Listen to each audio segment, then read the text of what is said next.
J'entre dans une rue à sens unique. Oui, réponse A. Non, réponse B.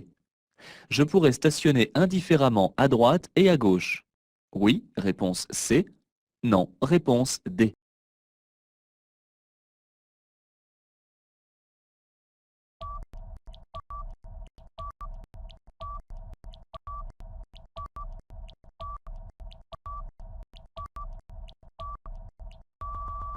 Le panneau carré et bleu m'indique que cette rue est à sens unique. Mais contrairement à la règle qui autorise le stationnement des deux côtés dans ce type de rue, la chaussée étant trop étroite, je devrais utiliser les places de stationnement qui ont été spécialement aménagées à gauche. Pour prendre la sortie numéro 7, je commence à ralentir. Réponse A. Je ralentirai une fois engagé sur la voie de décélération. Réponse B.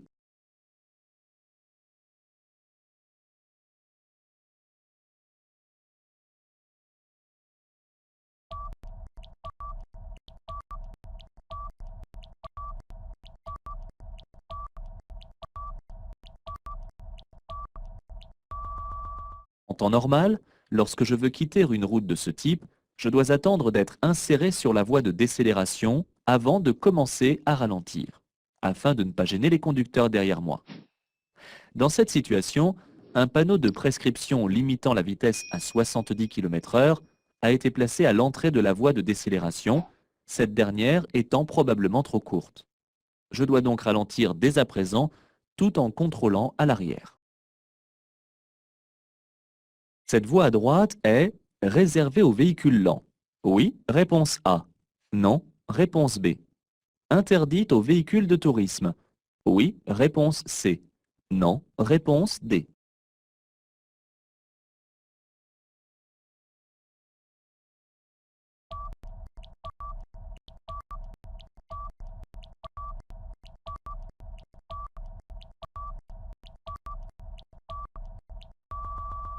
Bien que cette voie soit plus souvent utilisée par des poids lourds que par les véhicules légers, parce qu'ils ne dépassent pas les 60 km/h dans cette déclivité, il ne m'est pas interdit de l'emprunter si ma vitesse est faible. Je dois même m'y placer si je n'atteins pas moi non plus les 60 km/h. Cela peut arriver si je suis chargé ou si je tracte une remorque, par exemple. Je circule sur une chaussée à sens unique. Oui, réponse A. Non, réponse B. Les fourgonnettes blanches sont en infraction. Oui, réponse C. Non, réponse D.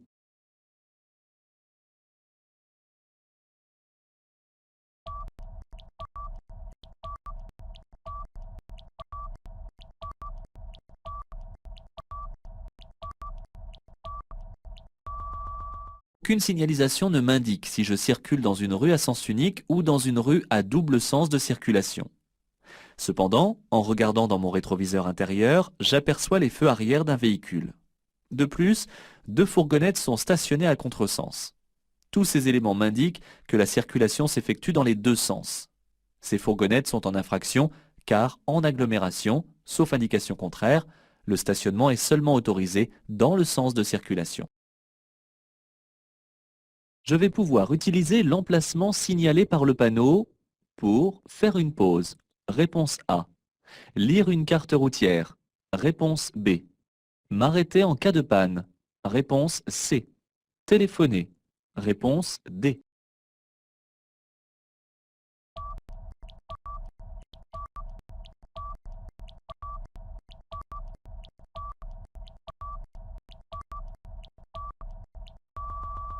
Ce panneau indique la présence d'un emplacement d'arrêt d'urgence que je ne pourrai utiliser qu'en cas de nécessité absolue. Si l'arrêt n'est pas urgent, il existe des aires de repos que l'on trouve sur les autoroutes tous les 15 km environ. Dans 27 km, je pourrai profiter des services suivants. Station-service, réponse A. Auberge de jeunesse, réponse B. Emplacement pour pique-nique, réponse C. Station de vidange pour autocaravane, réponse D.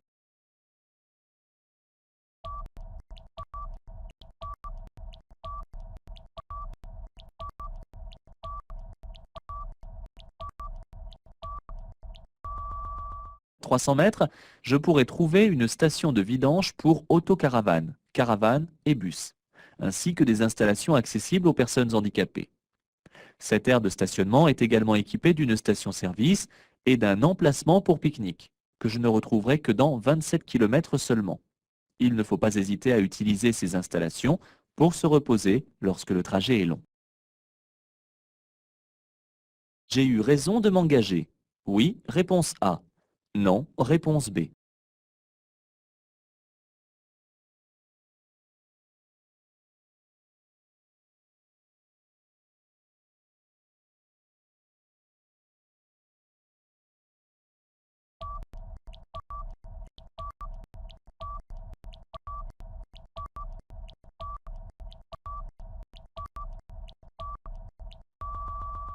L'obstacle étant de mon côté, le déboîtement opéré n'est en fait pas judicieux.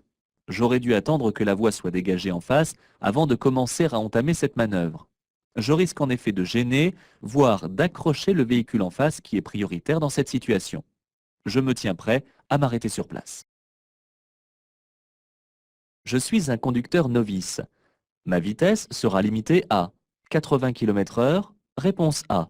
90 km/h, réponse B.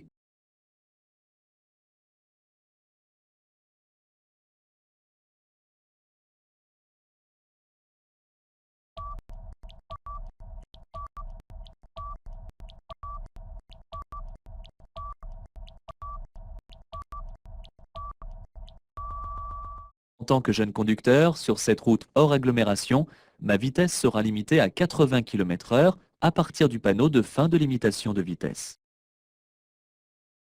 La signalisation interdit le passage aux véhicules ayant un poids total à charge supérieur à 7 tonnes 5. Oui, réponse A. Non, réponse B. Transportant des matières explosives. Oui, réponse C. Non, réponse D.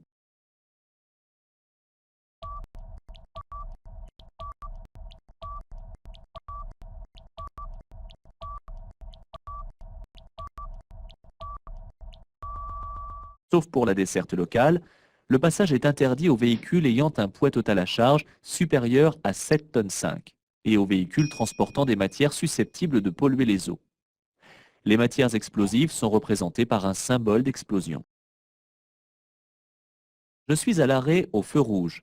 Lorsque ce feu pour piétons passe au rouge sur le passage qui traverse devant moi, je peux démarrer. Oui, réponse A. Non, réponse B.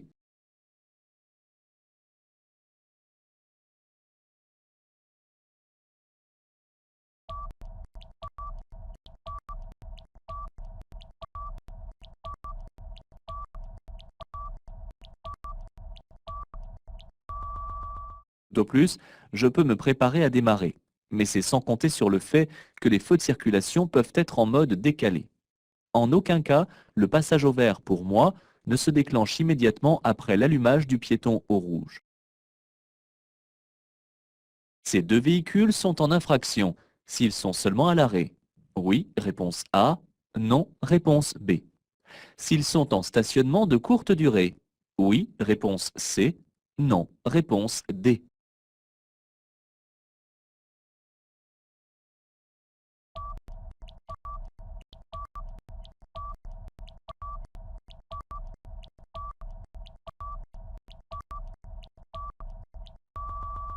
Le stationnement est interdit sur un espace de livraison, mais l'arrêt reste cependant autorisé dans le cadre strict de la définition de l'arrêt, c'est-à-dire pour charger ou déposer des colis ou des passagers, tout en restant à portée pour pouvoir déplacer rapidement le véhicule.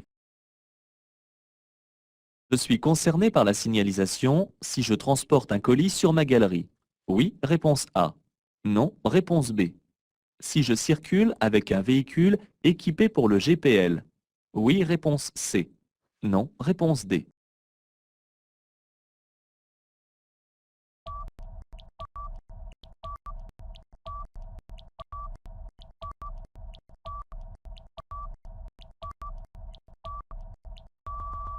Les parkings sont parfois redoutables pour ceux qui oublient qu'ils transportent des vélos ou des colis sur la galerie. En effet, la hauteur y est souvent limitée, comme ici, à 1,90 m. L'accès est interdit aux véhicules transportant des matières explosives ou fonctionnant au GPL, s'ils n'ont pas de soupape de sécurité. La portée minimale des feux doit être de 30 mètres pour les feux de croisement. Oui, réponse A. Non, réponse B. 100 mètres pour les feux de route. Oui, réponse C. Non, réponse D.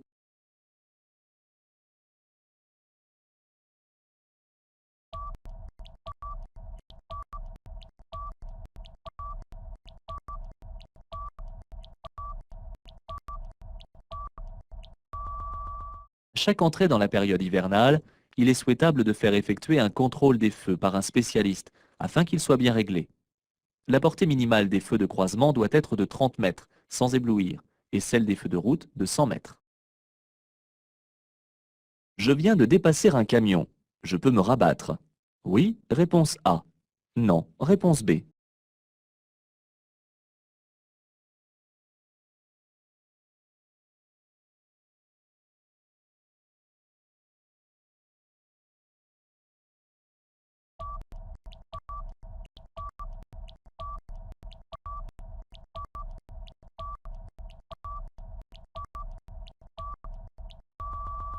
Pour pouvoir me rabattre en laissant entre le camion dépassé et moi une bonne distance de sécurité, je dois attendre de voir l'avant du véhicule dans le rétroviseur. C'est ici le cas, et je peux envisager de me rabattre après un ultime coup d'œil à ma droite. Dans cette situation, je klaxonne et je suis la moto. Réponse A.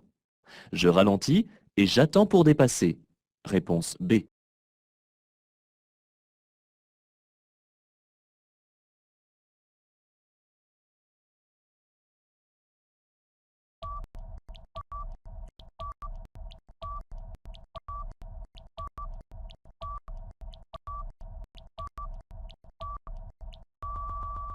Même si les véhicules encombrants doivent faciliter le croisement et le dépassement des autres usagers, il n'est pas très prudent ici de vouloir forcer le passage, d'autant que les voies semblent se resserrer un peu plus loin.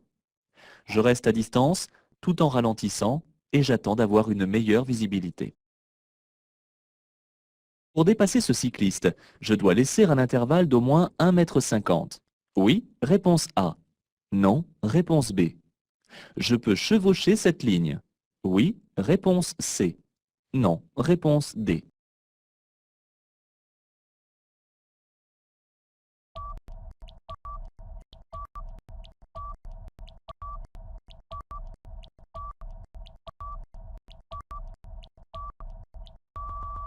L'intervalle minimum pour dépasser un cycliste en agglomération est de 1 mètre.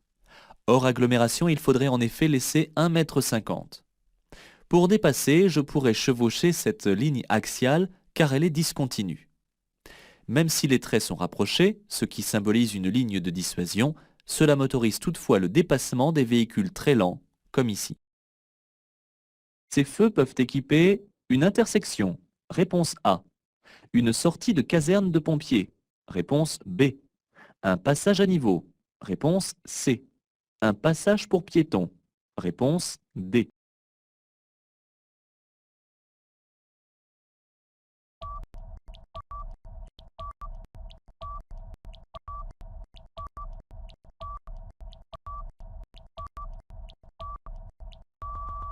Les passages à niveau, tout comme les zones aériennes, possèdent des feux clignotants rouges afin qu'ils soient repérés de loin. Les feux tricolores équipent surtout les intersections et les passages protégés pour les piétons. Mais on en voit aussi, par exemple, pour arrêter la circulation au sortir des casernes de pompiers. Sur autoroute, les bornes d'appel d'urgence sont placées tous les 2 km environ. Oui, réponse A. Non, réponse B. Permettent d'entrer en contact avec un dépanneur. Oui, réponse C. Non, réponse D.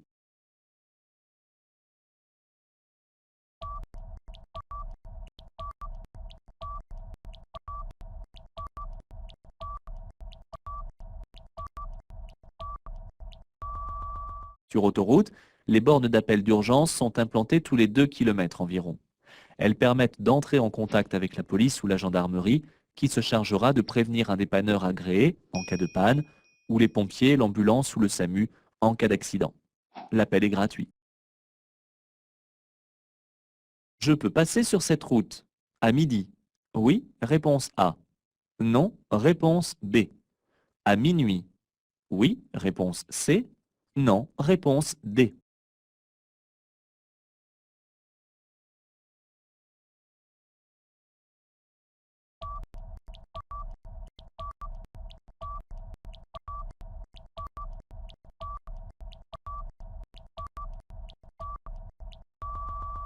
J'entre dans une forêt domaniale où la circulation est interdite la nuit afin de laisser la tranquillité aux animaux qui la peuplent.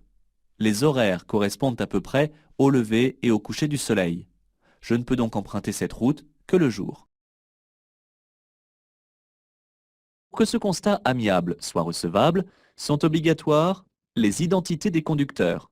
Réponse A. Le dessin central. Réponse B. Les signatures. Réponse C. Les nombres des croix. Réponse D.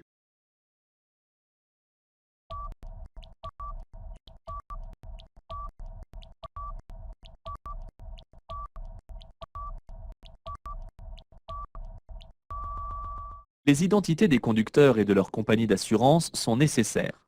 Les conditions de l'accident sont renseignées avec des croix et le nombre de celles-ci doit être inscrit sous chaque colonne.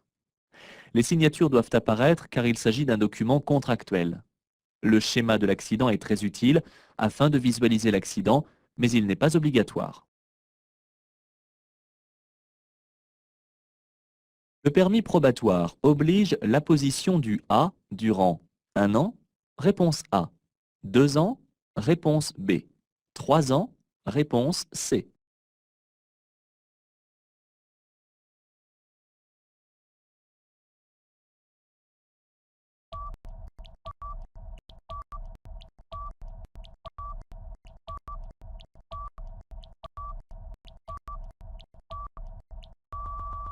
Tous les permis de conduire passés à partir de mars 2004 sont des permis probatoires. Le conducteur est alors soumis aux limitations de vitesse spécifiques et doit apposer le disque A durant 3 ans. Ce disque A est mal placé. Oui, réponse A. Non, réponse B.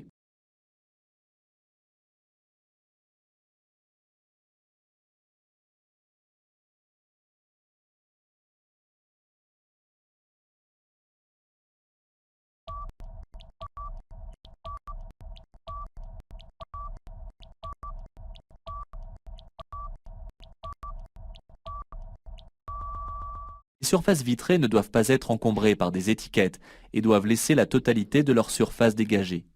Le disque A se place donc sur la carrosserie et de préférence sur la partie arrière gauche. Je conduis une camionnette. Il m'est interdit de continuer dans cette rue. Oui, réponse A. Non, réponse B.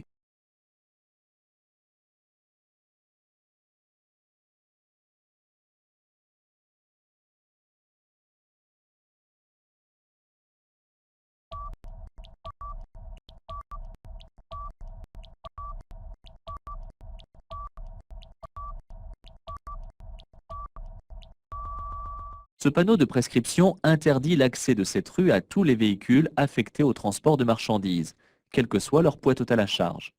Une camionnette fait partie de cette catégorie de véhicules, aussi je ne peux pas passer. Ce panneau indique un créneau de dépassement. Réponse A. Une bifurcation de voie. Réponse B.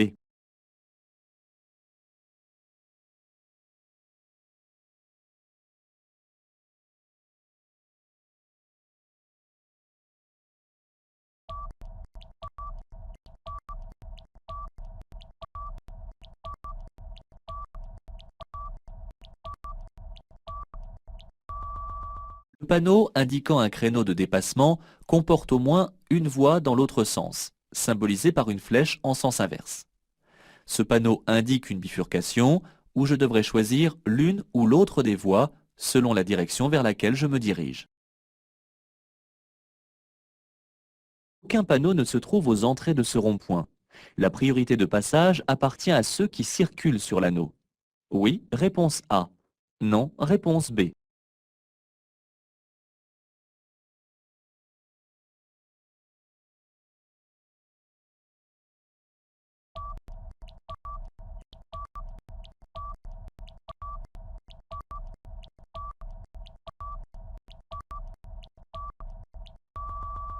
Le rond-point de l'Arc de Triomphe à Paris ne possède aucun panneau d'intersection. Ce n'est pas un carrefour giratoire réglé par des cédés-le-passage. C'est donc le régime de la priorité à droite qui s'applique et non pas celui de la priorité aux usagers circulant sur l'anneau. Je reste très attentif et ne force à aucun moment le passage. Lors des contrôles routiers, l'attestation d'assurance doit obligatoirement être présentée. Oui, réponse A.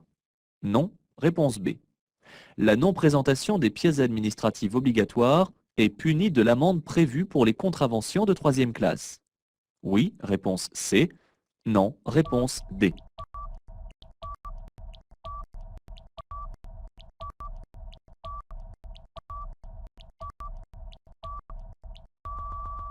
L'attestation d'assurance doit être présentée à chaque contrôle routier et le certificat d'assurance doit être apposé dans le coin droit du pare-brise. En cas de non-respect de ces règles, je risque une amende prévue pour les contraventions de deuxième classe, soit 35 € actuellement. Les papiers administratifs obligatoires sont le permis de conduire ainsi que la carte grise du véhicule. En cas de non-présentation de ces documents, je risque une amende prévue pour les contraventions de première classe, soit 11 € actuellement. Je peux annoncer dès maintenant le dépassement du véhicule blanc. Oui, réponse A. Non, réponse B.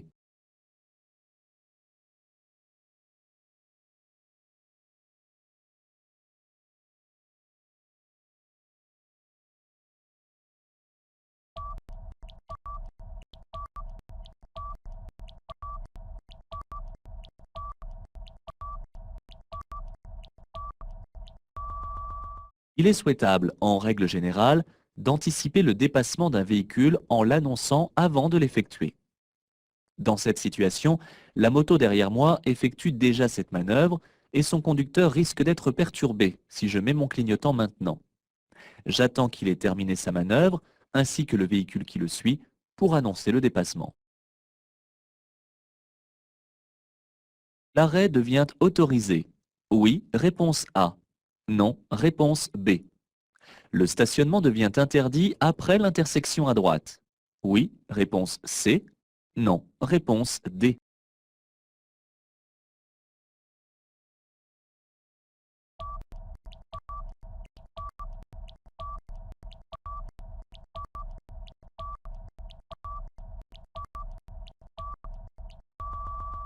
Ce panneau n'est pas officiel, mais il est significatif.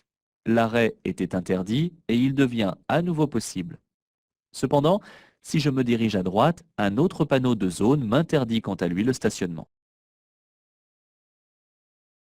Titulaire du permis de conduire depuis 18 mois, je peux circuler à 80 km/h, réponse A. 70 km/h, réponse B. 60 km/h, réponse C. 50 km/h, réponse D.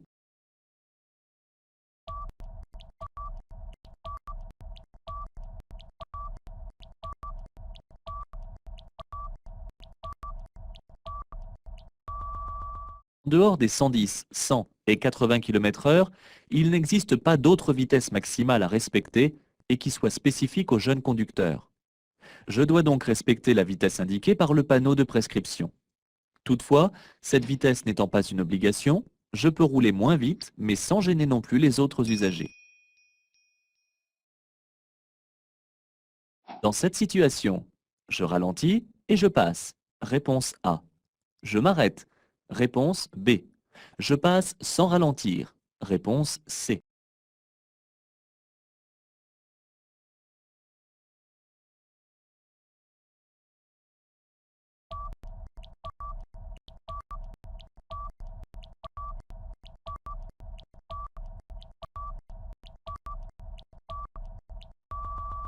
Le conducteur de la voiture bleue doit me céder le passage puisqu'il aborde un stop.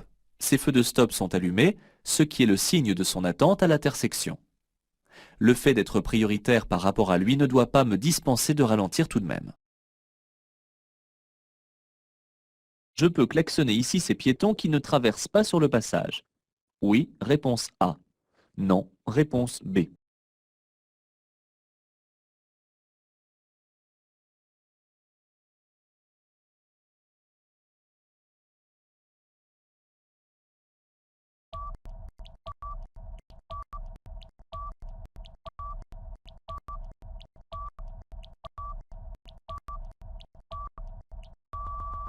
L'usage de l'avertisseur sonore n'est toléré en agglomération qu'en cas de danger immédiat.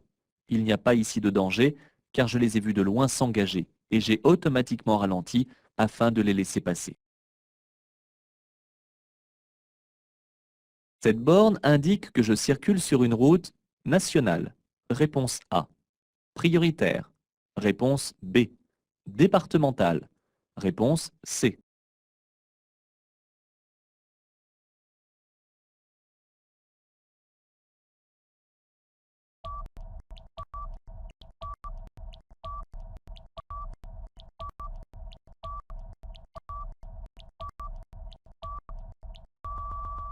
Cette borne kilométrique jalonne l'itinéraire que je suis.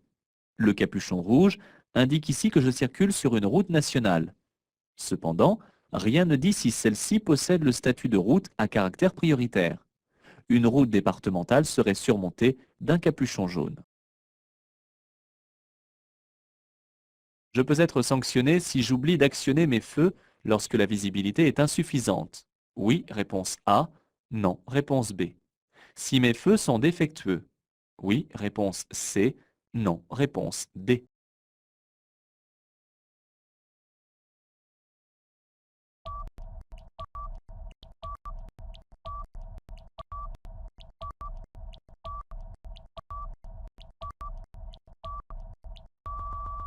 Je risque d'être sanctionné si j'oublie d'actionner mes feux lorsque la visibilité est insuffisante, mais également si mon éclairage est défectueux. C'est pourquoi il est conseillé de posséder en permanence une boîte d'ampoule de rechange dans le véhicule. Plus je roule vite et plus j'augmente le temps de réaction. Réponse A. La distance d'arrêt. Réponse B. La distance de freinage. Réponse C.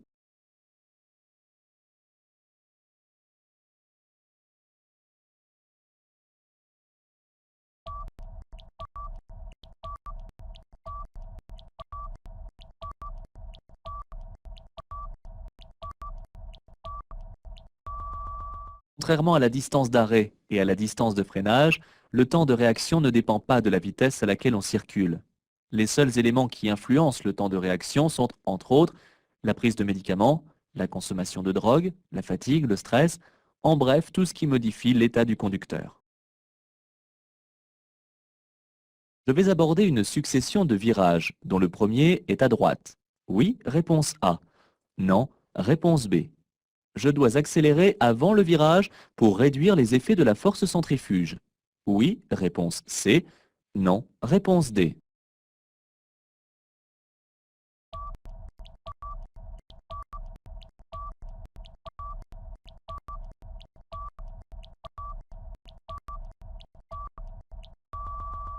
150 mètres, je vais aborder une succession de virages, dont le premier est à droite. Il faut rester très prudent en abordant un virage à cause de la force centrifuge. C'est une force qui pousse le véhicule vers l'extérieur du virage. Le véhicule a donc tendance à continuer tout droit et il risque de quitter la route ou de se renverser. Cette force centrifuge augmente quand le virage est très prononcé et quand le véhicule est chargé. Elle est multipliée par 4 quand la vitesse est multipliée par 2. Il faut donc ralentir avant le virage. Je peux stationner avant le panneau. Oui, réponse A. Non, réponse B. Après le panneau. Oui, réponse C. Non, réponse D.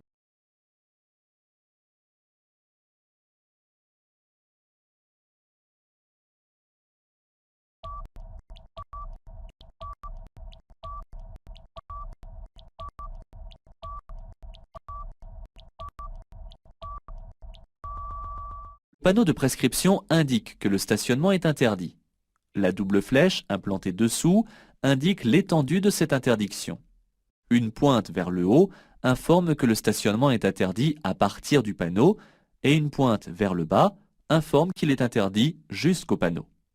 Dans cette situation, le stationnement est donc interdit avant et après le panneau, et sauf indication contraire, depuis l'intersection précédente jusqu'à la prochaine intersection.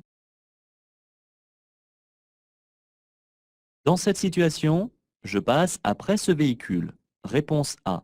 Je cède le passage à la voiture noire. Réponse B.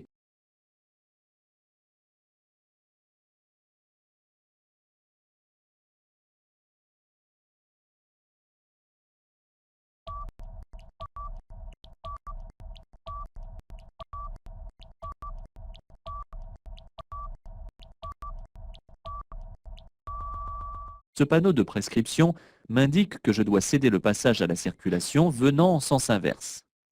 Même si la voiture noire n'est pas encore engagée dans le passage étroit, je dois la laisser passer. Je cède le passage. À droite uniquement. Réponse A. À gauche uniquement. Réponse B. À gauche et à droite. Réponse C.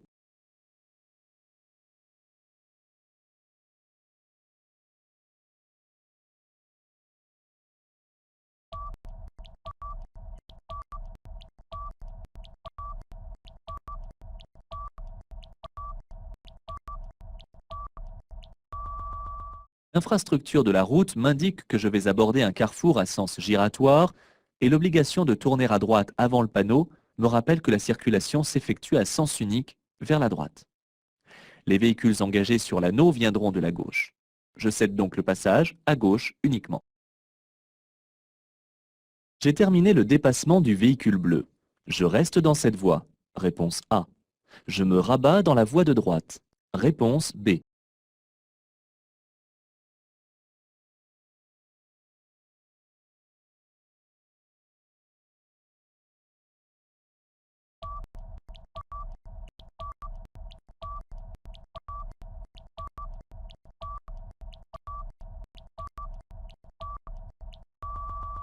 La voie de gauche est réservée au dépassement. Mon dépassement étant terminé, je me rabats dans la voie de droite car le véhicule bleu apparaît entièrement dans mon rétroviseur intérieur. J'ai l'espace pour me rabattre avant d'envisager un éventuel autre dépassement. Avant de mettre mon clignotant droit, je vérifie tout de même qu'aucun véhicule n'apparaisse dans l'angle mort à droite. Dans cette situation, je continue le dépassement, réponse A, je me rabats, réponse B.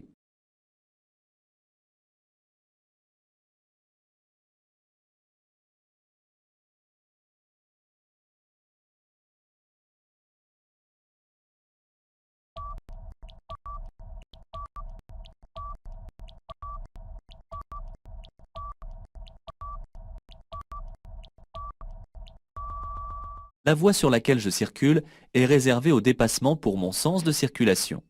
De plus, en regardant dans mon rétroviseur intérieur, je m'aperçois qu'un véhicule circule sur la voie de droite. Je ne peux donc pas me rabattre et je continue le dépassement.